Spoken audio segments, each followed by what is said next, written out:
the Arab-Israeli journalist, Yoseph Haddad, who joins us. Good afternoon, Jimmy. Thank you very much for having me. Thank you very much for joining us. I'm so pleased. I know you're recently in the country. Great to have you here. I read with absolute horror about this Oxford Union debate, and I know lots of people will be saying we've got so much to talk about in this country. We've got what's going on in the economy, we've got what's going on with crime, with prison building, the farmers' protests. There is Syria, what's going on. We'll come on to what's going on in the Middle East very soon. So much going on. Why does this matter? But we have seen what's happened in American campuses and how much that's impacted American politics, possibly even the election. And it's happening in this country too. It's happening. It's, I would say, infecting, for want of a better word, our politics on a grand scale. The people who attend these Oxford Union debates, Oxford, Cambridge, our top universities, they go on to be the leaders of the next generation. We, no doubt at all, have a massive issue with anti-Semitism growing in this country, but particularly in the academic field. For people who don't know, tell us what actually happened at this debate. What was the actual debate topic? First, I want to tell you why it matters. It matters because you guys are next.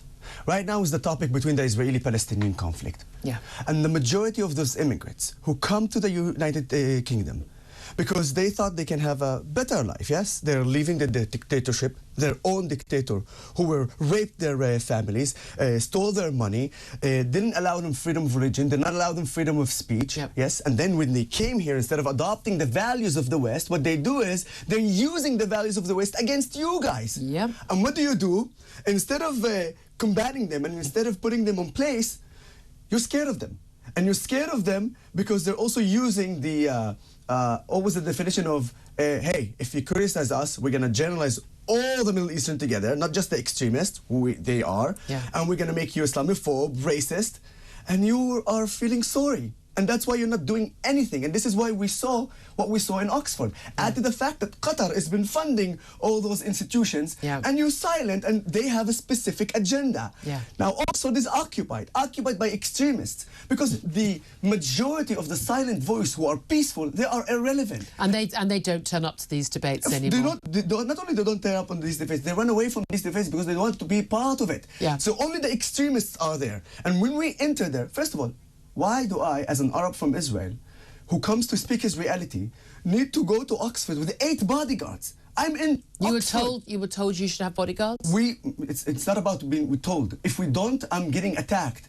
In Chicago, I was attacked physically. Outside of Columbia University in New York, I was attacked physically.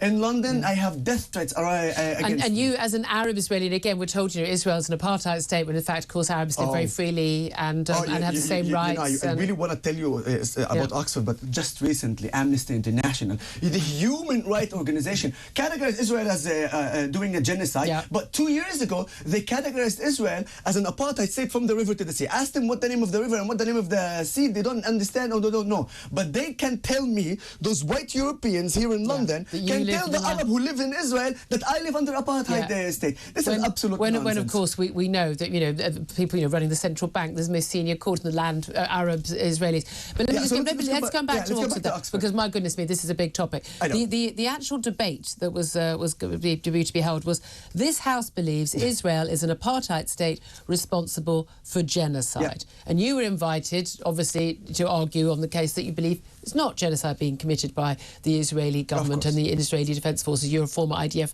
soldier, as indeed most people are. Let's put it this, I'm an Arab commander over Jewish soldiers in the IDF, and then they come and say Israel is an apartheid state. Like anyone who, after I said this sentence, and of course after the numbers of facts that I brought in my speech at Oxford Union, and you still think that Israel is an apartheid state, because apartheid is based on separation between race, and when you don't have in one place the separation between race, between the Arabs and Jews, and in fact we are an integral part of the society. Problems exist, racism and discrimination, just like in any other countries, but you cannot actually say it is an apartheid state. But you made these arguments, and it's particularly talking about, of course, genocide as well, and we've had the the arrest warrant for Benjamin Netanyahu. I mean, still isn't one for Bashar al-Assad for what he's done in his own country. Have you seen the footage from Syria? That's the problem with the West, because they don't see in Arabic the footage that comes out from Syria, the whole footage, the prisons and all those people. So I'm saying Bashar al-Assad is not under any investigation, and there's no arrest warrant against him, despite the fact that he did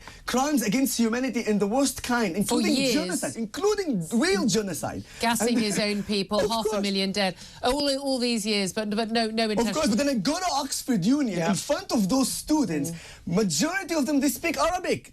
This is the thing, in that debate, an awful lot of Jewish students chose not to come because they felt fearful for their own safety after facing threats and intimidation. In the actual debate, well, and before the debate, now there's this thing where these debates, there's a format, is that the President of the Union invites you, you have a dinner, you have drinks together, and then there's a formal photo, and it's all very civilised, and everyone's all dressed up, and everyone is very civilised. Just tell us very briefly what happened in that part of before the debate. The most unwelcoming welcome we got. We didn't have even... And there's a team of people on both sides. Yes, but usually you sit down at the same table. We did not sit down at the same table. Were you told you were invited to sit at a different table? Different tables. They've already did that and arranged it from the beginning. There was no photo together, as it should be. And in fact, the president of the Union Oxford is an Egyptian, yes?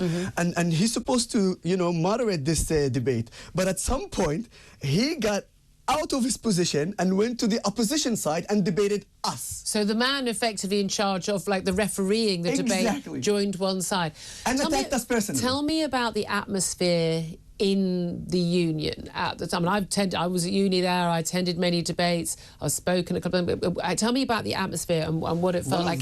I've been in Gaza as a reporter. And I've been in the south of Lebanon. You can handle yourself. I can very much handle myself, and we did handle ourselves. We showed them that we're not afraid of them, and we came to expose their hypocrisy. And in fact, the fact that you and I are speaking today, it means that we managed to do that, and we were successful. And you had some amazing speakers like Natasha Halstorff and others. And Jonathan, and of course Mus'ab, that you can't listen to Mus'ab Yusuf's speech because it's still not uploaded. But we recorded, and the reason why they're not uploading Mus'ab Yusuf's speech is because the attack that happened on him and on everyone else. He didn't even start his speech and they're already cursing him. Curses in Arabic that I don't want even to share. If I say it here in Arabic, maybe you don't understand, but they say to him, Sharmuta at the beginning. Any Arab listening right now will jump off his seats and say, that's what they told him in Oxford Union. I'm sorry if you do understand Arabic and that's offended you. We'll breach of Ofcom license. Well, you know what, if that's offended you, then you need to understand what happened in Oxford Union and you need to be shocked. But so people were being abused.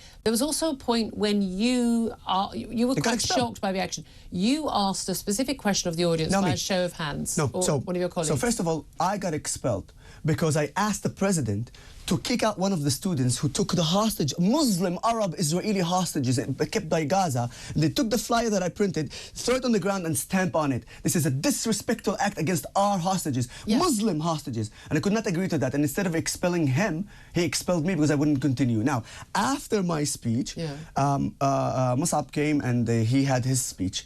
And he asked the student unions there, he asked them, if you're cursing me and you're saying that I am a traitor and I'm a collaborator because I did the most moral thing, which is telling the Israelis, while I was part of Hamas, telling Israelis about ticking bombs that were meant to kill civilians and innocent people.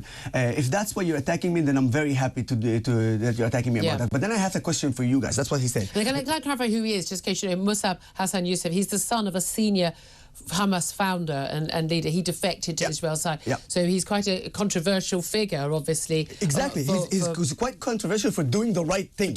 So, saving lives. By the way, when I say saving lives of Israelis, saving lives of Arab and Jews, because the Palestinian terror attacks and harms us. And as I said in my speech in Oxford Union, I show evidence of that. Now, Mus'ab said, if you have the opportunity and you knew about the 7th of October that's about to happen, will you alert?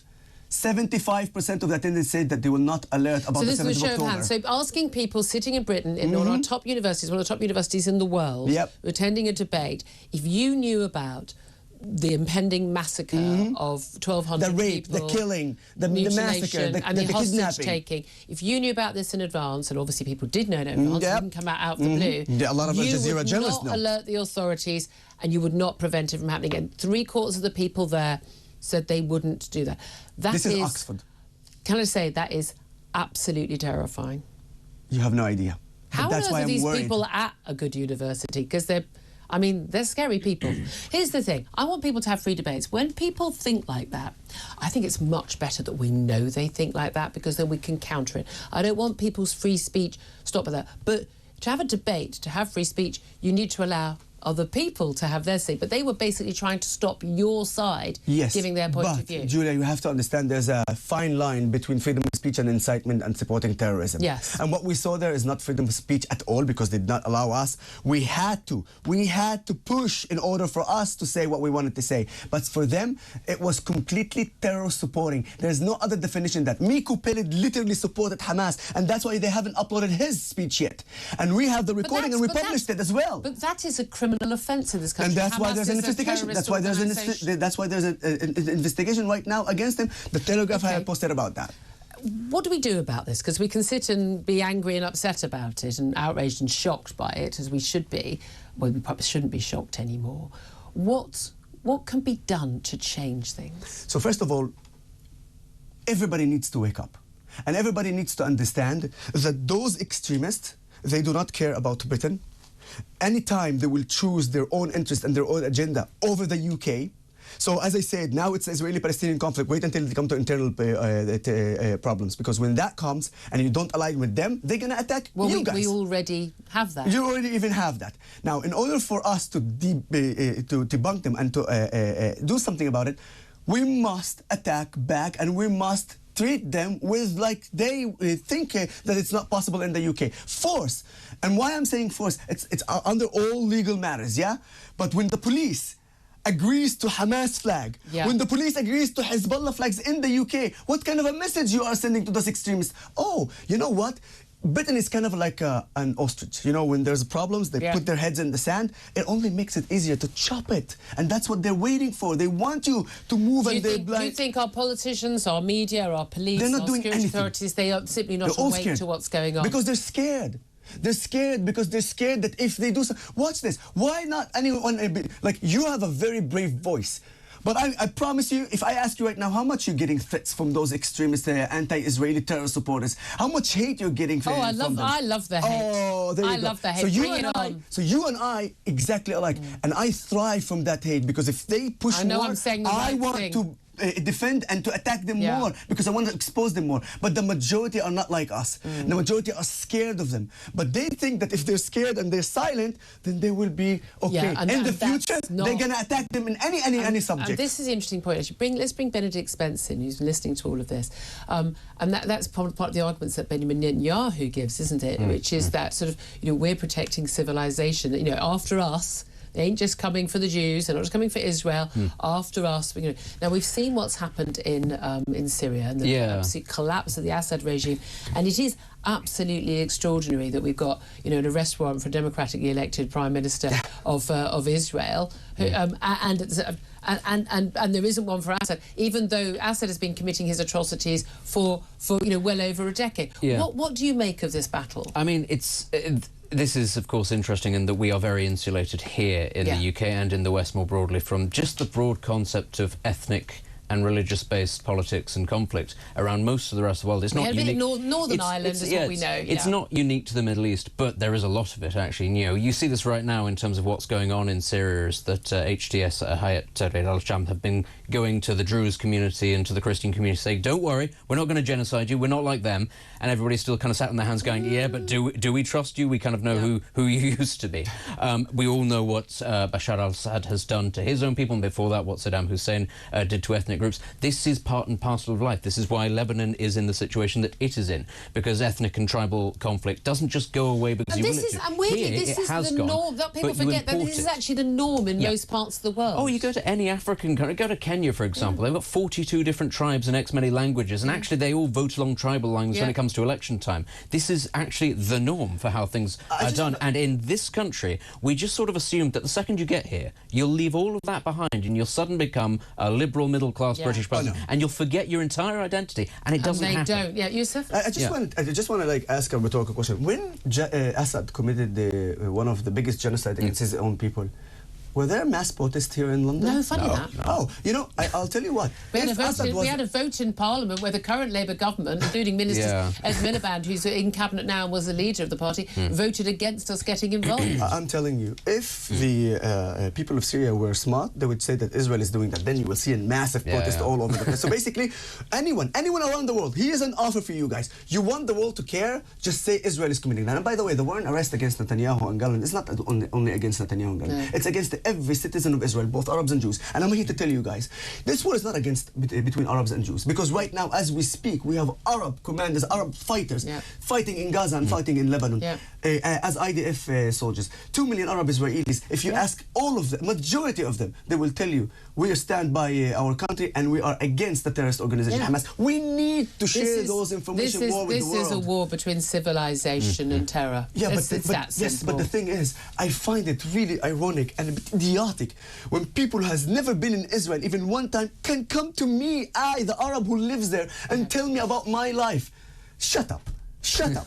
Hear to that. A great way of ending the conversation. There you go. Yoseph Haddad, really appreciate you joining us. An Arab-Israeli journalist. Very much appreciate that.